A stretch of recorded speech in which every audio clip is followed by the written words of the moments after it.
کبھی کبھی ایسا نہیں لگتا کہ دنیا جتنی تیزی سے پیچیدہ ہوتی جا رہی ہے، ہماری عام فہم یعنی کامن سینس اتنی ہی تیزی سے کم ہوتی جا رہی ہے؟ آج کل یہ سوال ہر جگہ گونج رہا ہے، تو آئیے آج اس مخمصے کی تہہ تک پہنچنے کی کوشش کرتے ہیں۔ اس پوری کیفیت کو ریڈٹ کے ایک صارف نے بڑے زبردست طریقے سے بیان کیا ہے۔ یہ صرف ایک مذاق نہیں، بلکہ اس میں ایک گہری حقیقت چھپی ہے۔ یہ ہمیں بتاتا ہے کہ پہلے زمانے میں لوگوں سے عملی ذہانت کی توقع کی جاتی تھی، جبکہ آج ہمیں ایسی چیزوں سے خبردار کیا جاتا ہے جو بالکل واضح ہونی چاہیے۔ تو کیا واقعی ایسا ہے؟ کیا ہم سوچنے سمجھنے کی بنیادی صلاحیت کھو بیٹھے ہیں؟ یہ بحث صرف انٹرنیٹ پر نہیں ہو رہی، بلکہ یہ ہماری دنیا میں آنے والی ایک بہت بڑی تبدیلی کی طرف اشارہ ہے۔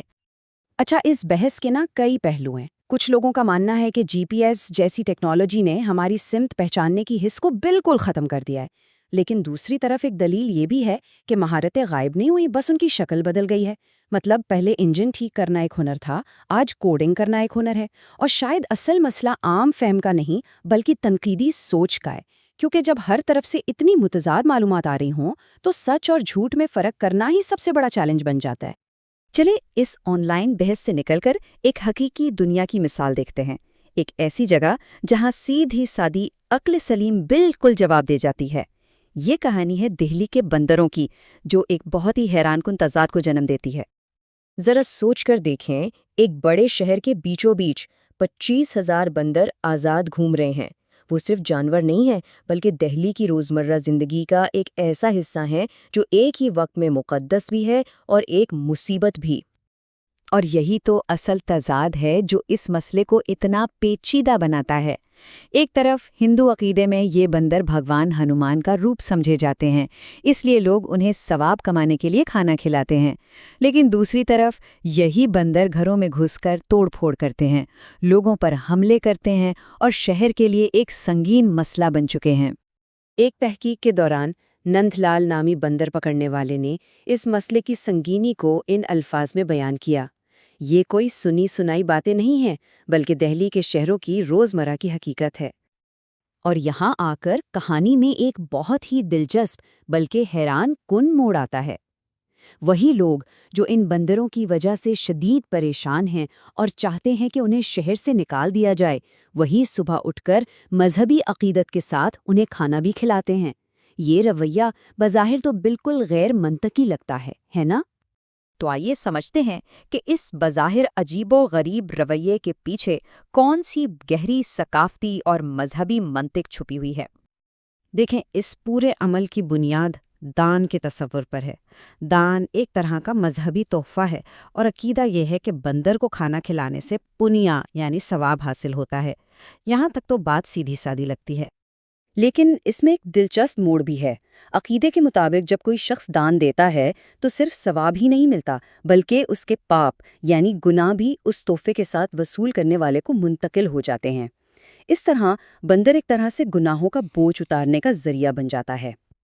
اور اس سارے عمل کے پیچھے جو اصل جذبہ کام کر رہا ہے وہ ہے لالچ، اپنے گناہوں سے نجات پانے اور ثواب کمانے کی ذاتی خواہش۔ یہی لالچ ہے جو لوگوں کو ایک ایسی مخلوق کو پالنے پر مجبور کرتا ہے جو ان کے لیے مصیبت کا باعث بھی ہے۔ اور یہ جو خیال ہے کہ بے لگام لالچ آخر میں تباہی لاتا ہے، یہ کوئی نئی بات تو نہیں ہے۔ یہ ایک ایسا عالمگیر سبق ہے جو ہم سب نے بچپن سے کہانیوں میں سنا اور پڑھا ہے۔ سب سے مشہور مثال سونے کا انڈا دینے والی مرغی کی کہانی ہے۔ کسان اور اس کی بیوی روز ایک سونے کے انڈے سے خوشحال زندگی گزار رہے تھے، لیکن ان کے لالچ نے انہیں اندھا کر دیا۔ انہوں نے سوچا کہ کیوں نہ مرغی کو ذبح کر کے سارا خزانہ ایک ہی دن میں حاصل کر لیا جائے، اور نتیجہ کیا نکلا؟ وہ اپنی روز کی آمدنی سے بھی ہاتھ دھو بیٹھے۔